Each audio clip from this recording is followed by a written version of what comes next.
पुढची बातमी पाहूयात। विकास लवांडेंविरोधामध्ये श्रीरामपुरात आंदोलन करण्यात आलं। वारकरी संप्रदायाविषयी केलेल्या वक्तव्याचा विरोध करण्यात आला।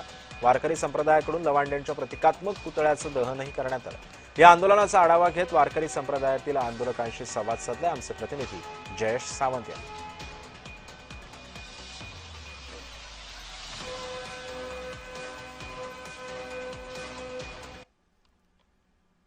वारकरी संप्रदायामध्ये घुसखोरी होऊन वारकरी संप्रदायात धर्मांध लोक वाढल्याचा जो आहे शरद पवार यांनी एका लेखात म्हणलं। त्याचनंतर जे आहेत राष्ट्रवादीचे प्रवक्ते विलास गावंदे यांनी देखील वारकरी संप्रदायाच्या 20 महाराजांची नावे जी आहेत ती घुसखोर म्हणून या ठिकाणी जाहीर केली आणि त्याचा जो प्रतिशोध आहे तो आता इथं उभळताना बघतो। या ठिकाणी वारकरी संप्रदायावरती टिप्पणी करावी असा आमचा त्या संबंधित व्यक्तीला निरोप आहे की ज्यावेळी आपण संतांची निंदा करतात, संतांची अवहेलना करतात, त्याचा परिणाम मात्र आपल्याला नक्कीच भोगावा लागेल। त्याची किंमत भविष्यामध्ये चुकता करावीच लागेल। हा वारकरी संप्रदाय आपल्याला कदापि माफ करणार नाही। रामकृष्ण हरी, रामकृष्ण हरी। एकंदरीत आपण बघतोय की वारकरी संप्रदाया संदर्भातील जे काही वक्तव्य समोर येत आहेत त्या वक्तव्याचा जो आहे संपूर्ण निषेध जो आहे सर्व स्तरातून या ठिकाणी व्यक्त केला जातो आणि नक्कीच वारकरी संप्रदाय यांना माफ करणार नाही असा एक सज्जड इशारा या ठिकाणी वारकरी संप्रदायाच्या वतीने देण्यात आलाय। जय सावंत, जय महाराष्ट्र न्यूज कथा, श्रीरामपूर, अहिल्यानगर।